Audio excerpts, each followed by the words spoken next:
नमस्कार, बहुत स्वागत है आपका खबर असरदार में। मैं हूं आपके साथ रितु सिंह।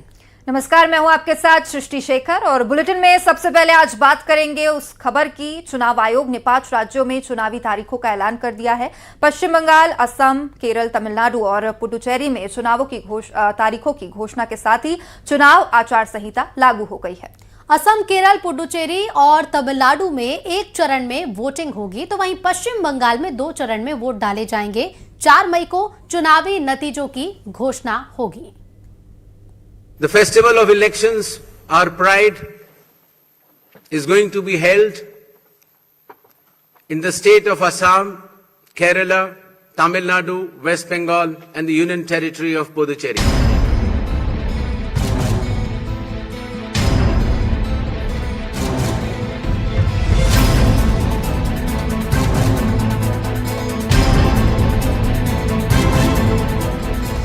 जिस घड़ी का इंतजार था वो इंतजार आज खत्म हुआ।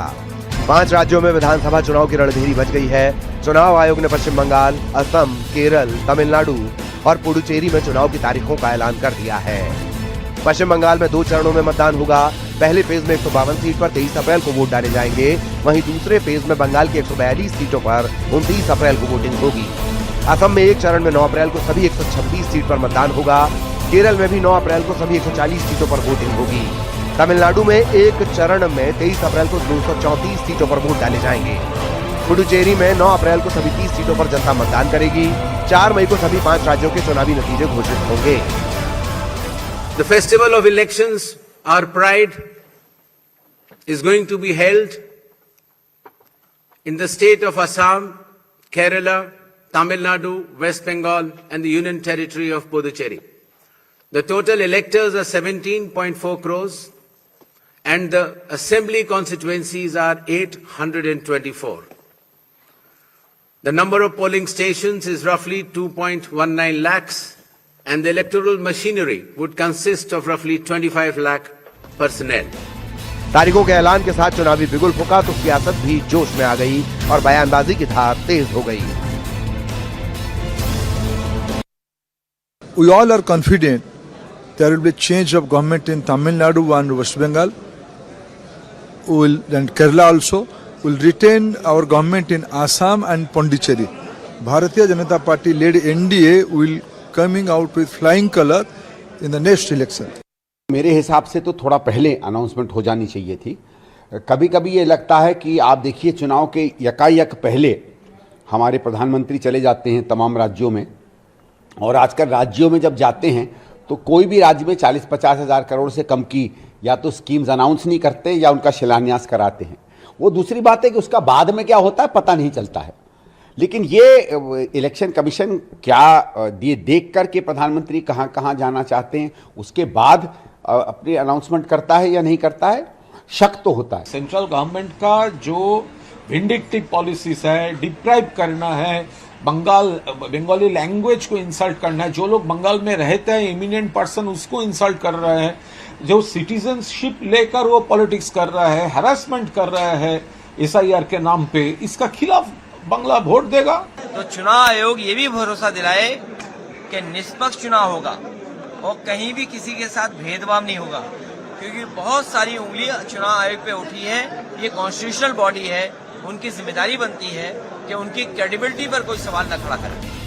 5 राज्यों के विधानसभा चुनाव लोकतंत्र का वो उत्सव है जिसमें जनता सियासी दलों की अग्नि परीक्षा लेगी। इस अग्नि परीक्षा में कौन पास होगा कौन फेल, जनता किसके साथ करेगी खेल, ये तो 4 मई को सामने आएगा जब EVM से बाहर निकलेगा जनादेश, जो बताएगा कौन बना सरताज और किसकी अधूरी रह गई याद। Bureau report, news 18।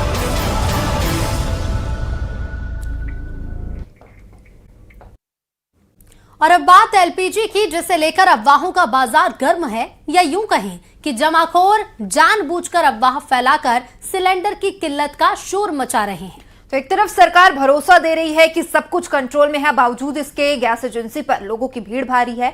और इसी बीच लोगों को राहत पहुंचाने के लिए भोपाल और इंदौर में प्रशासन ने एक बड़ा फैसला लिया। भोपाल और इंदौर में रविवार यानी कि छुट्टी के दिन भी गैस एजेंसियां बंद नहीं रहेगी। और इसके अलावा सिलेंडर की कालाबाजारी के खिलाफ अभियान भी लगातार जारी है।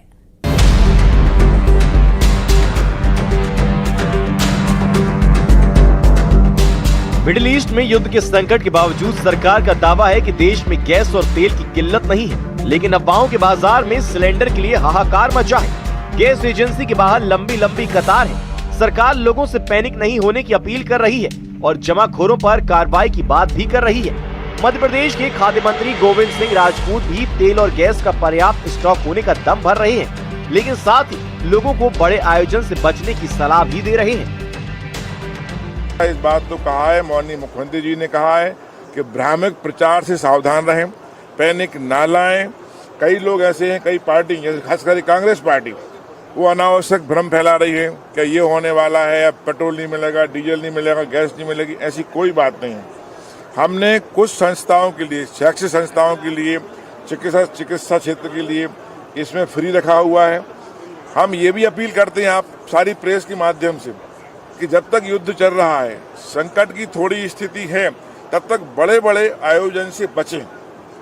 1000 के, 2000 के, 5000 के आयोजन न करें, कम लोगों के आयोजन करें ताकि गैस कम से कम खर्च हो। मंत्री तो मंत्री, मध्य प्रदेश के अधिकारी भी कुछ कम नहीं है। बड़वानी की कलेक्टर हैं जयती सिंह।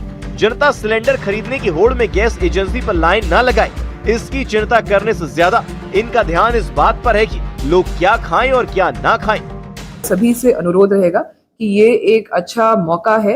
आप अपनी जो ईंधन की आपको आवश्यकता होती है उसको एक बार आप देख सकते हैं।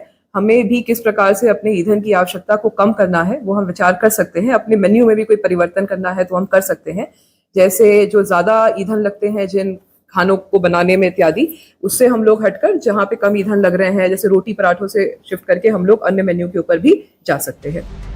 इस बीच जनता की परेशानी को देखते हुए भोपाल और इंदौर की जिला प्रशासन ने बड़ा फैसला लिया है। अब रविवार को भी गैस एजेंसियां बंद नहीं रहेंगी। कलेक्टरों ने सख्त आदेश जारी किए हैं कि संडे को भी गैस की सप्लाई और होम डिलीवरी सुचारू रूप से चालू रहेगी ताकि बैकलॉग को जल्द से जल्द खत्म किया जा सके। एलपीजी की किल्लत को लेकर लगातार खबरें सामने आ रही थी। उस लंबी लंबी लाइनें लग रही थी गैस गोदामों पर। उसके बाद कलेक्टर कौशलेंद्र विक्रम सिंह ने आदेश जारी किया है कि अब रविवार को भी जो उपभोक्ता हैं वो घरेलू गैस सिलेंडर ले सकते हैं ताकि उपभोक्ताओं को परेशानी ना हो। अभी हम भी एक गैस एजेंसी के बाहर ही हैं और यहाँ भी आज रविवार का दिन होने के बाद भी जो घरेलू गैस सिलेंडर है उनकी डिलीवरी की जा रही है, होम डिलीवरी भी हो रही है और यहाँ से भी बुकिंग ली जा रही है ताकि जो ग्राहक है सिलेंडर को लेके वो अपनी जो है गैस सिलेंडर को ले सकें, रिफिल करवा सकें। उधर छत्तीसगढ़ की राजधानी रायपुर में आज भी गैस एजेंसियों के बाहर उपभोक्ताओं की कतार नजर आई। घंटों तक खड़ी धूप में उपभोक्ता खड़े रहे, बस इंतजार में कि एक सिलेंडर मिल जाए। किसी की ख्वाहिश पूरी हुई तो कोई खाली हाथ लौट गया। एलपीजी संकट को लेकर देश भर में हाहाकार मचा हुआ है। इस वक्त मैं राजधानी रायपुर के दलदल सिवनी इलाके में हूं और आप देख सकते हैं यहाँ की तस्वीरें। यहाँ पर जो सिलेंडर लेने के लिए जो लोग हैं वो जो है सुबह से लाइन लगाए हुए हैं और यहाँ पर जो लाइनें और जो कतारें आप देख रहे हैं सिलेंडर्स के, वो जो है यहाँ घंटों से यहाँ पर लाइन लगाए हुए हैं और कोशिश कर रहे हैं कि उनको जल्दी से जल्दी जो सिलेंडर है वो मिल जाए। उधर गैस की किल्लत के शोर के बीच जमाखोरों के खिलाफ एक्शन पर पूरा जोर है। डिंडौरी में खाद्य विभाग की टीम ने अलग अलग जगहों पर दबिश देकर व्यवसायिक प्रतिष्ठानों से 3 घरेलू सिलेंडर जब्त करने की कार्रवाई को अंजाम दिया। वहीं सूरजपुर में भी प्रशासन ने एक गोदाम पर छापा मारा। मौके से एलपीजी के 23 भरे हुए सिलेंडर और 12 खाली सिलेंडर जब्त किए गए। सूरजपुर में अलग अलग इलाकों से अब तक कुल 93 सिलेंडर जब्त किए जा चुके हैं। एक तरफ सरकार और प्रशासन जनता से अपील कर रहा है कि वो घबराए नहीं और गैस की जमाखोरी बिल्कुल न करें। पर्याप्त स्टॉक उपलब्ध है और सप्लाई चेन को दुरुस्त किया जा रहा है।